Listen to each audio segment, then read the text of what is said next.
श्री गणेशाय नमः।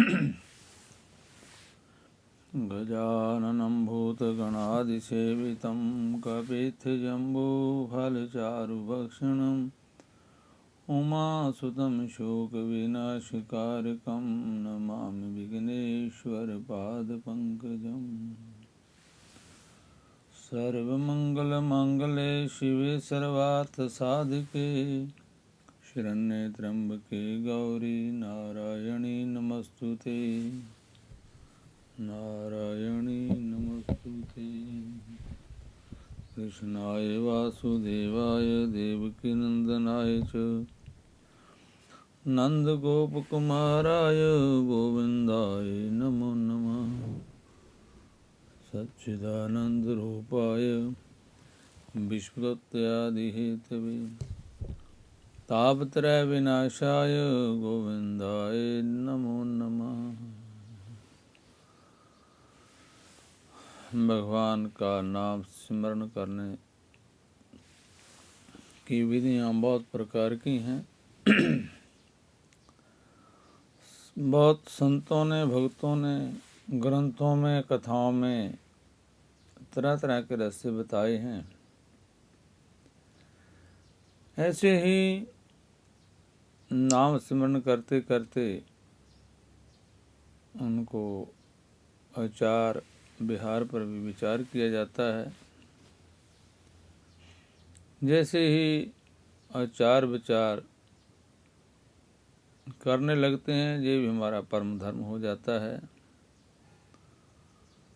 सदाचार में लगे मनुष्य का शरीर स्वस्थ, मन शांत और बुद्धि निर्मल होती है एवं उसका अंतःकरण जल्दी शुद्ध हो जाता है। शुद्ध अंतःकरण ही वस्तुतः भगवान के चिंतन और ध्यान के योग्य होता है। उसी में भगवान का सिर आसन लगता है। इसलिए मनुष्य को शास्त्र और आचार जानना चाहिए और उसका पालन करना चाहिए। ऐसे ही जैसे हम सवेरे जागते हैं प्रातः जागरण कहते हैं जिसको, जल्दी उठते हैं। पूर्ण स्वस्थ रहने के लिए कल्याणकामी व्यक्ति को प्रातःकाल ब्रह्म मुहूर्त में अर्थात सूर्योदय से 3 घंटे से पहले अपना बिस्तर त्याग देना चाहिए। ब्रह्म मुहूर्त तक उषा काल की बड़ी महिमा है। इस समय उठने वाले का स्वस्थ, धन, विद्या, बल और तेज बढ़ता है। जो सूर्योदय के समय सोता है उसकी उम्र और शक्ति घटती है तथा वह नाना प्रकार की बीमारियों का शिकार होते हैं।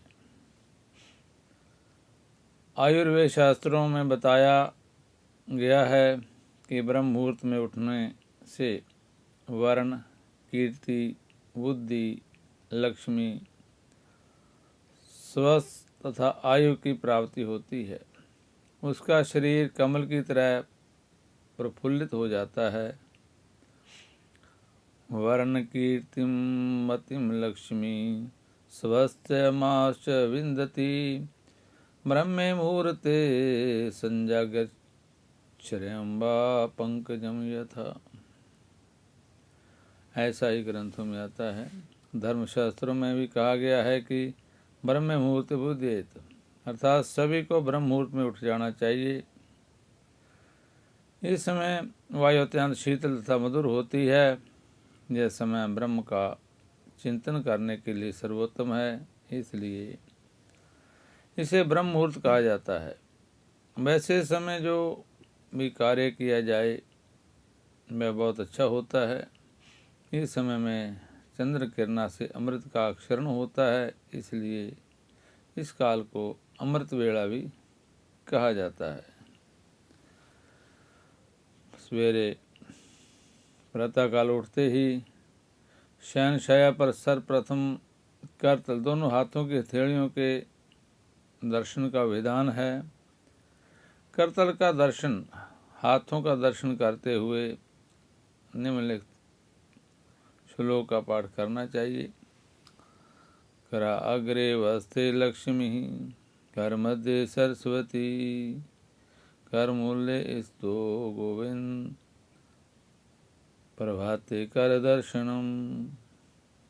इस श्लोक से धन की दात्री लक्ष्मी, विद्या की अधिष्ठात्री सरस्वती, कर्म के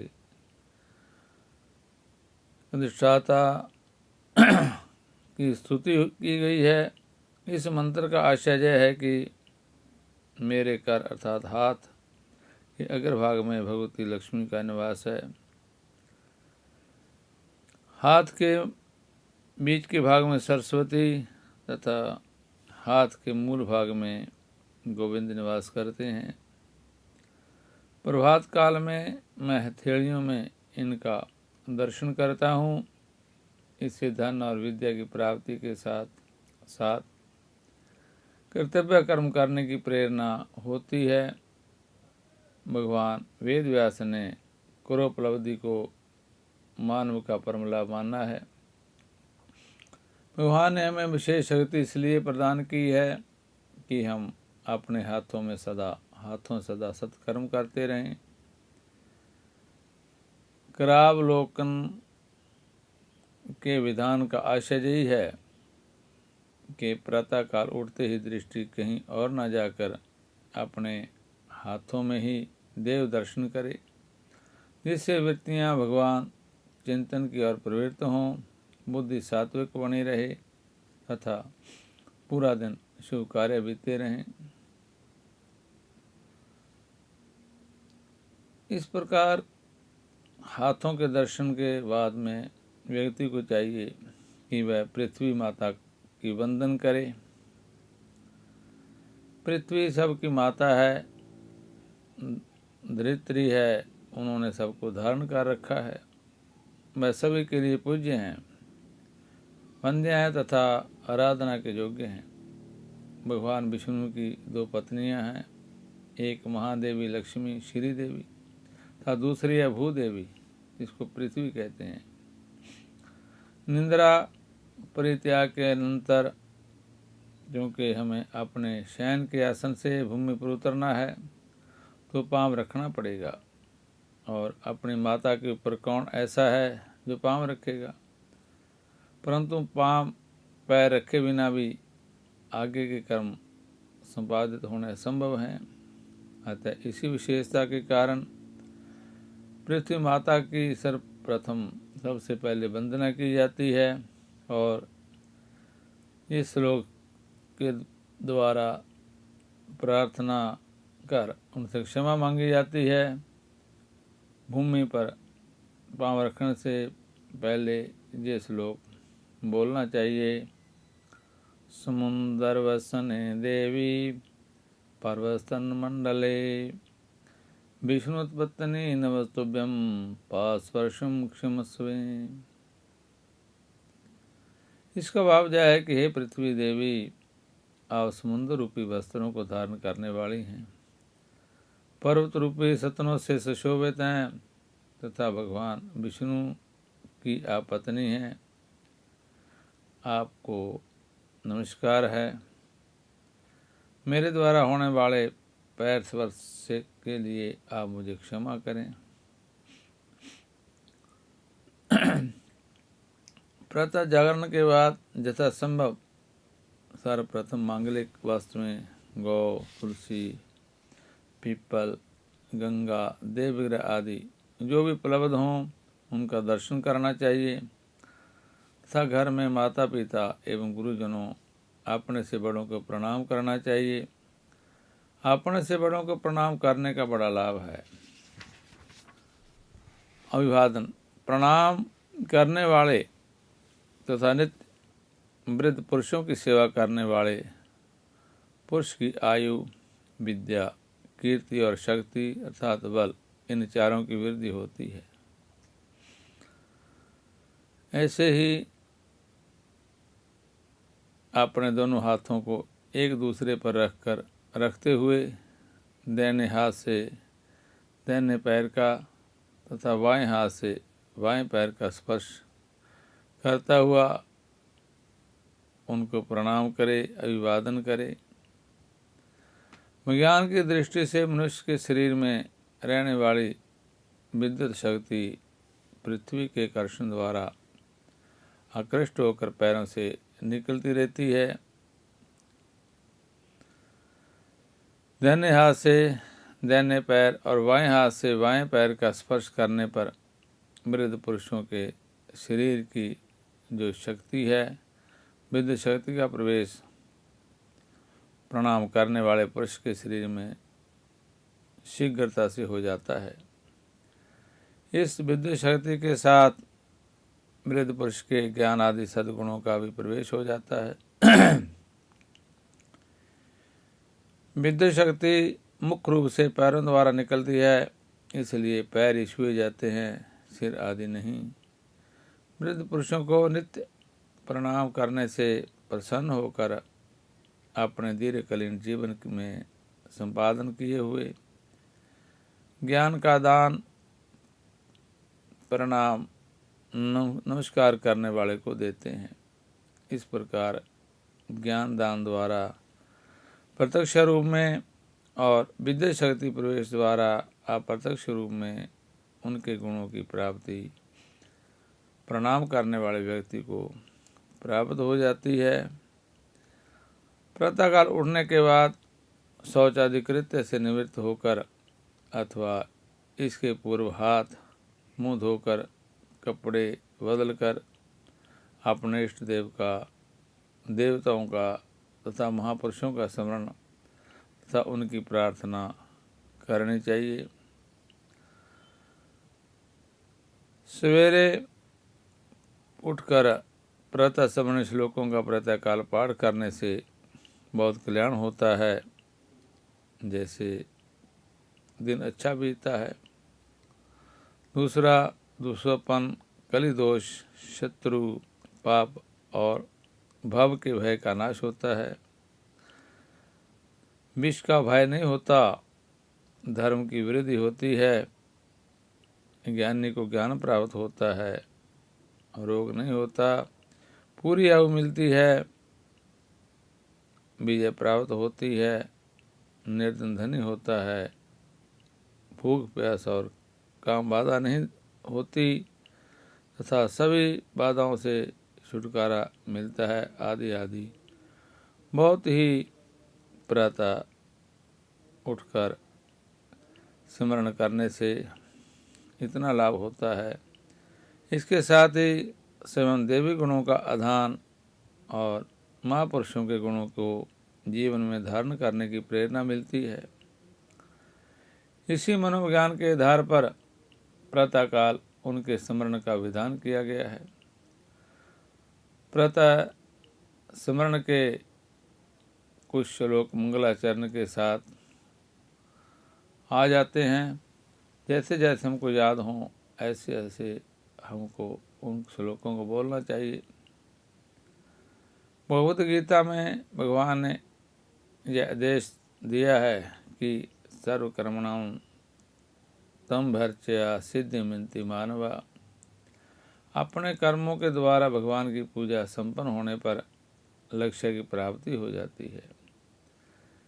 इसकी प्रक्रिया के रूप में भगवान ने अर्जुन को यह उपदेश दिया कि मामन समर युद्ध च, अर्थात मेरा स्मरण करते हुए युद्ध रूपी अपने कर्म का संपादन करो।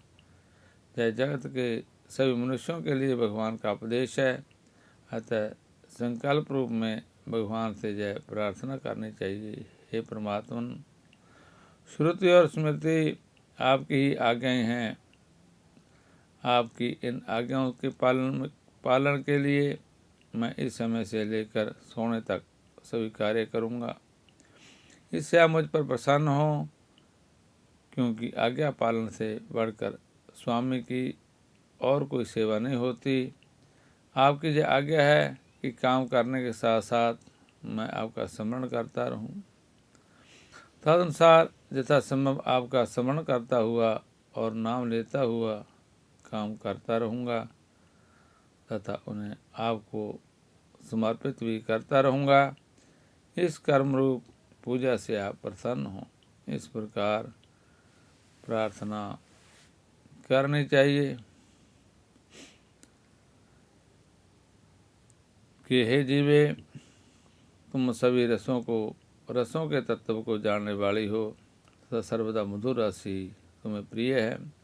अतः हे जीवे, तुम नारायणी रूपी नाम अमृत का निरंतर पान करती रहो। हे तीनों लोकों के चैतन्य स्वरूप आदिदेव विष्णु, प्रातःकाल उठकर मैं आपकी आज्ञा से ही आपकी प्रसन्नता प्राप्त करने के लिए संसार कार्यों में प्रवृत्त होने जा रहा हूँ। इस प्रार्थना में अपनी दैनिक चर्या प्रारंभ करने के पूर्व भगवान की आज्ञा प्राप्त हो जाती है तथा उनकी प्रसन्नता प्राप्त करने के लिए हम अपना कार्य प्रारंभ करें। सामान्यतः प्रत्येक स्वस्थ मनुष्य के 24 घंटों में 21,600 श्वास आते हैं। संतों महात्माओं की यह आज्ञा है कि कम से कम इतना नाम जब प्रत्येक व्यक्ति को प्रतिदिन करना चाहिए। इसके लिए शास्त्र ने एक बड़ा सुगम साधन बताया है, अजप्पा जप। इस साधन से पता चलता है कि जीव पर भगवान की कितनी असीम अनुकंपा है, कृपा है। अजप्पा जप का संकल्प कर लेने पर 24 घंटे में एक क्षण भी व्यर्थ नहीं हो पाता, चाहे हम जागते हों, स्वप्न में हों या सुषुप्ति में हों। प्रत्येक स्थिति में हंस का जप श्वास क्रिया द्वारा अनायास होता ही रहता है। संकल्प कर देने मात्र से यह जप उस व्यक्ति मनुष्य के द्वारा किया हुआ माना जाता है। आज किए जाने वाले अजप्पा जप का संकल्प किए गए अजप्पा जप को भगवान को अर्पित कर आज सूर्योदय से लेकर कल सूर्योदय तक होने वाले अजप्पा जप का संकल्प करें और भगवान को अर्पण कर दें। अगर संकल्प संस्कृत भाषा में किया जाए तो अच्छा है। अगर संस्कृत भाषा के संकल्प को उच्चारण करने में असुविधा हो तो मानसिक संकल्प भी किया जा सकता है। श्वास पर श्वास के साथ सहज होने वाले मंत्र के जप को भगवान को भावपूर्वक मन से समर्पित कर देना चाहिए तथा दूसरे दिन का प्रतिज्ञा संकल्प भी मानसिक कर लेना चाहिए। आयुर्वेद के अनुसार प्रातःकाल सूर्योदय के पूर्व उस तथा 100 से पहले जल पीने की विधि भी है। रात्रि को ताम्र पात्र में ढक कर रखा हुआ जल प्रातःकाल कम से कम आधा लीटर अथवा संभव हो तो 1.25 लीटर पीना चाहिए। इसे उषापान कहा जाता है। इससे कफ, वायु और पित्त दोष का नाश होता है तथा व्यक्ति बलशाली एवं दीर्घायु होता है। मल साफ होता है, पेट के विकार दूर होते हैं। भारतीय शास्त्रों में कही गई सही बातें वैज्ञानिक हैं, धार्मिक हैं और ऐसी ही बातें बताई गई हैं जो विज्ञान की कल्पना से विवार हैं। इसके बाद मलमूत्र त्याग करना चाहिए। मलमूत्र का त्याग करने के बाद करते समय सिर को कपड़े से ढक लेना चाहिए अथवा जनेऊ को बाएं कान से हटाकर सिर के ऊपर से दाहिने कान में लपेट लेना चाहिए। इस क्रिया से रक्त तथा वायु की गतिरोधमुखी होने से मल त्याग में सहायता मिलती है और शरीर उत्तम तथा पवित्र अंग, सिर आदि की मल के प्रमाण से रक्षा होती है। शौच के समय ऊपर नीचे दांतों को जोर से हटाकर रखना चाहिए। इससे दांत मजबूत होते हैं, बहुत दिनों तक चलते हैं, दांतों की कोई बीमारी नहीं होने पाती। मलमूत्र का त्याग करते समय मौन रहना चाहिए। चोटी तथा शिका खुली रखनी चाहिए एवं ज़्यादा जोर नहीं लगाना चाहिए। सामान्यतः पेशाब करके पानी से मूत्र इंद्रियों को जरूर धोना चाहिए।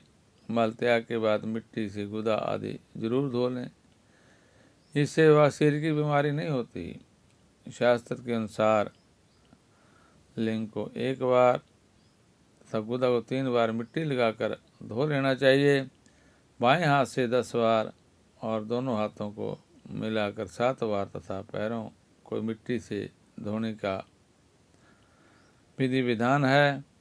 शौच के बाद 12 कुल्ले तथा लघु शंका के बाद 4 कुल्ले करने का विधान है। परिस्थिति भेद से शौच की यह प्रक्रिया बदल जाती है।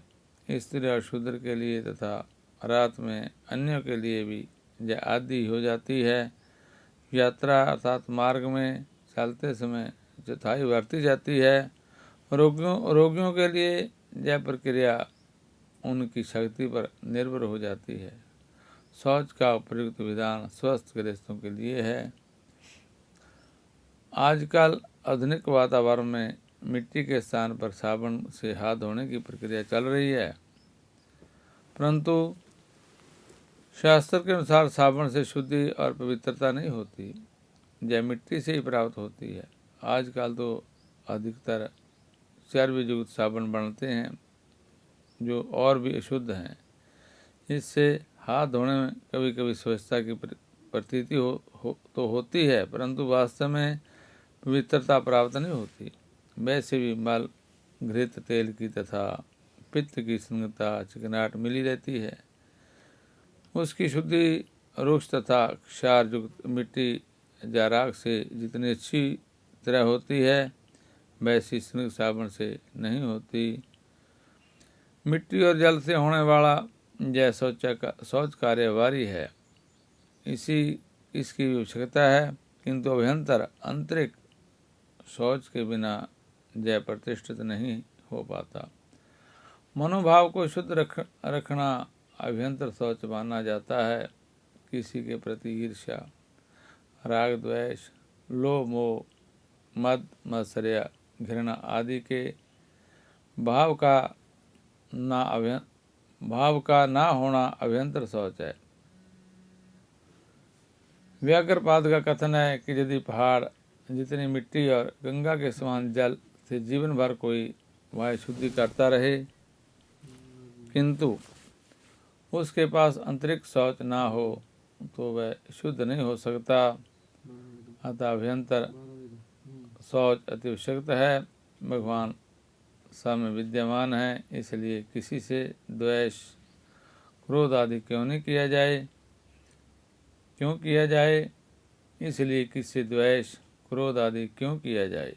सब में भगवान का दर्शन करते हुए, सभी परिस्थितियों को भगवान का वरदान समझते हुए सब में मैत्री भाव रखे, साथ ही प्रतिक्षण भगवान का स्मरण करते हुए उनकी आज्ञा समझकर शास्त्रविद कार्य करें।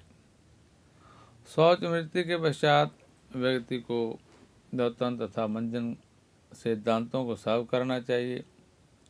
आजकल दांतों को साफ करने के लिए ब्रश का प्रयोग लोग अधिक करते हैं, परंतु नीम तथा बबूल आदि की दांतों की सुरक्षा के लिए अधिक लाभप्रद है। रविवार, एकादशी, चतुर्दशी, अमावस्या, पूर्णिमा, व्रत, श्राद्ध आदि दिनों में दातन करने का विधान नहीं है। अतः इन दिनों में केवल शुद्ध मंजन से दांत साफ करना श्रेयस्कर है। दांत साफ करने के बाद जीभ से जीभ भी साफ करनी चाहिए। शरीर को स्वस्थ रखने के लिए, कार्य करने की समर्था बनाए रखने के लिए, पाचन क्रिया तथा जठराग्नि को ठीक रखने के लिए, शरीर को सुदृढ़ और सुडौल बनाने की दृष्टि से अपने आयु, बल, देश और काल के अनुरूप नियमित रूप से योगासन एवं व्यायाम अवश्य करने चाहिए। ऐसा करने से व्यक्ति सामान्यतः बीमार नहीं होते और उन्हें औषधि सेवन की आवश्यकता ही नहीं पड़ती। सुबह और शाम को नित्य खुली, ताज़ी और शुद्ध हवा में अपनी शक्ति के अनुसार थकान ना मालूम होने तक साधारण चाल से घूमना चाहिए। नियमपूर्वक कम से कम 2-3 किलोमीटर घूमना चाहिए। प्रौढ़ अवस्था में टहलना भी एक प्रकार का व्यायाम ही है। नियम पूर्वक घूमने के व्यायाम से और शुद्ध वायु सेवन से शक्ति को बहुत लाभ पहुंचता है।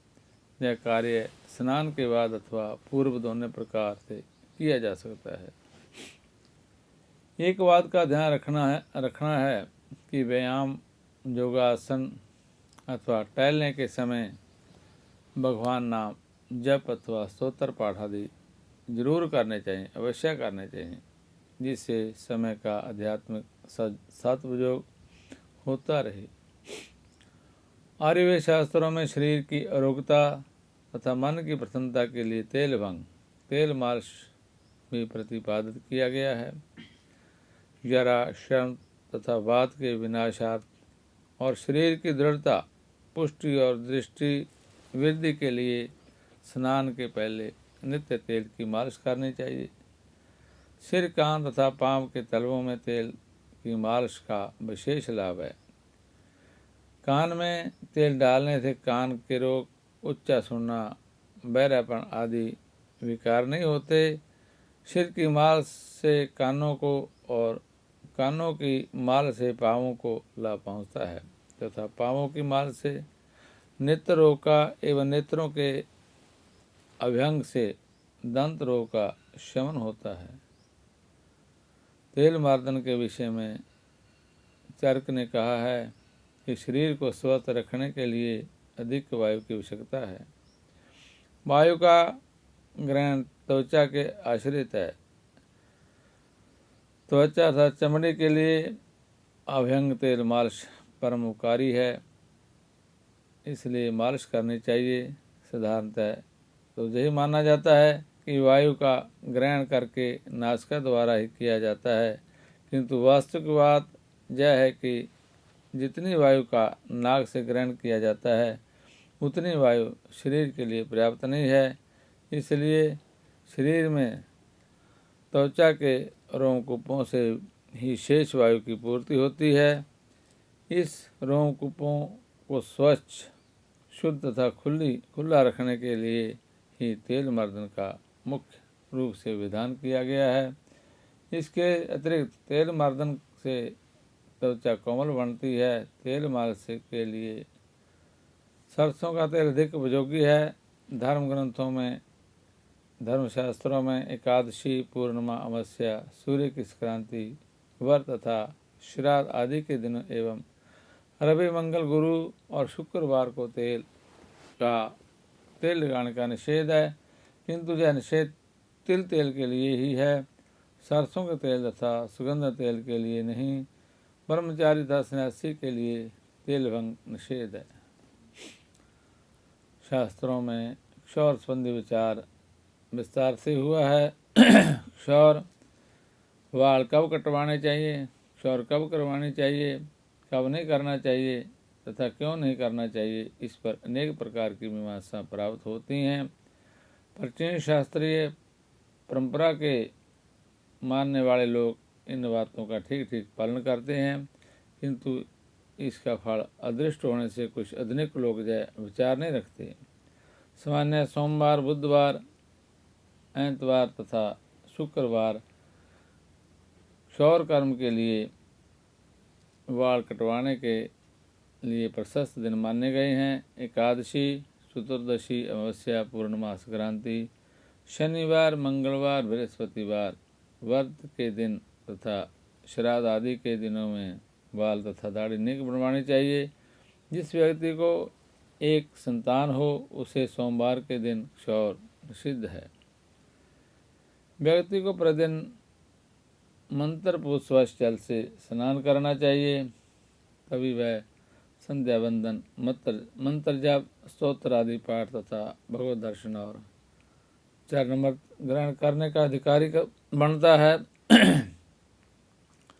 गंगा आदि पवित्र नदियों में बहते हुए नद अथवा निर्मल जल वाले सरोवर में स्नान करना भौतिक तथा आध्यात्मिक दृष्टि से सर्वश्रेष्ठ है। यदि ऐसा ना हो सके तो सामान्य जल में भी निम्न मंत्र से गंगा आदि का आह्वान करके स्नान करना चाहिए।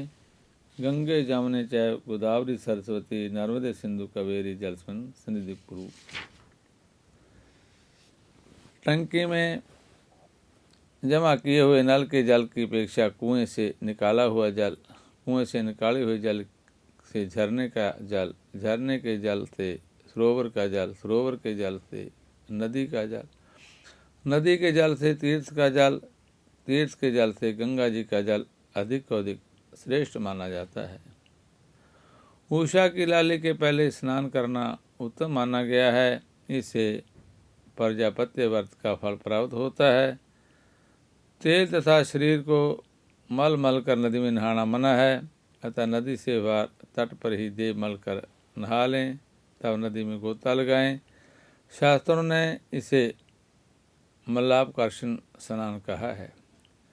शरीर को अंगोषित और तौलिए तथा हाथ से मल मल कर खूब नहाना चाहिए। नहाते समय ऐसा निश्चय करें कि मेरे शरीर के मैल के साथ ही मन का मैल भी धुल रहा है, और इस समय भगवान के नाम का उच्चारण अवश्य करते रहना चाहिए। अपने शास्त्रों में 7 प्रकार के स्नान बताए गए हैं। मंत्र स्नान इत्यादि मंत्रों से मार्जन करना मंत्र स्नान है। दूसरा भौम स्नान, समाज शरीर में मिट्टी लगाना। तीसरा अग्नि स्नान, भस्म लगाना। चौथा वैव स्नान, गाय के खुर की धुल्ली लगाना। पांचवा दिव्य स्नान, सूर्य किरणों में वर्षा के जल से स्नान करना। छठा वर्ण स्नान, जल में डुबकी लगाकर स्नान करना। सातवां मानसिक स्नान, आत्मचिंतन करना मानसिक स्नान है। इस प्रकार प्रातःकालीन सवेरे नित्य चर्या का प्रमुख अंग है, क्योंकि आगे की अभी धर्म कर्म आदि क्रियाएं स्नान मूल ही हैं। गंगा आदि नदियों में मौसल स्नान करना चाहिए, अर्थात खड़े होकर सीधे डुबकी लगाना चाहिए। शरीर मलना नहीं चाहिए। कई लोग गंगा जी में कुर्ला करते हैं तथा साबुन लगाकर स्नान करते हैं। ऐसा करने से प्रत्यवाय बनता है और जल भी दूषित हो जाता है, अतः इससे बचना चाहिए। स्नान में असमर्थ होने पर सिर के नीचे से ही स्नान करना चाहिए, अथवा गीले वस्त्र से शरीर पहुँच लेना भी एक प्रकार का स्नान कहा गया है। अधिक अवस्थाओं में हाथ पैर मुंह आदि धोकर कपड़े बदलने पर भी स्नान की विधि पूरी हो जाती है। आगे वस्त्र धारण का मुख्य उद्देश्य शरीर का तथा लज्जा निवारण है, अतः स्नान और काल को दृष्टि में रखकर शरीर रक्षा के लिए स्त्री पुरुष के अंगों की बनावट और कोमलता तथा कठोरता को दृष्टि में रखकर विभिन्न प्रकार से वस्त्र धारण करने का विधान शास्त्रों में किया गया है। भारतीय संस्कृति में मुख्य रूप से पुरुषों के लिए वस्त्र के रूप में धोती पहनना निर्देश है। धुले हुए को धोत कहते हैं। धोत का ही अपभ्रंश धोती बन गया। प्रतिदिन धोए जाने के कारण ही धोती नाम पड़ा है। स्नान करने के बाद धुला वस्त्र ही पहनना चाहिए। आजकल पैंट कोट आदि पहनने का प्रचलन बढ़ता जा रहा है। यह पाश्चात्य देशों का अंधा अनुकरण है। पैंट आदि प्रतिदिन ना धोए जाने के कारण शुद्ध रहते हैं। भारतवर्ष उष्ण देश है, जहाँ 8-9 महीने गर्मी पड़ती है, अतः धोती पहनने का तात्पर्य यही है कि शरीर का साधन भी हो जाए और शरीर में हवा भी लगती रहे। इसी प्रकार स्त्रियों के लिए साड़ी चादर आदि का विधान है। कम से कम पूजा आदि के समय तथा भोजन के समय धोती अवश्य बांधनी चाहिए। लुंगी की तरह न बांधकर कच्छ लांग लगाकर बांधने की विधि है। बिना लांग बांधे पूजा आदि करना निषेध है। नीला वस्त्र धारण करने का भी निषेध किया जाता है। ऐसे ही स्नानम दानम जपो होम स्वाध्याय पितृतर्पणम 5 जगह व्यर्था तस्या नील वस्त्र से धारणात्।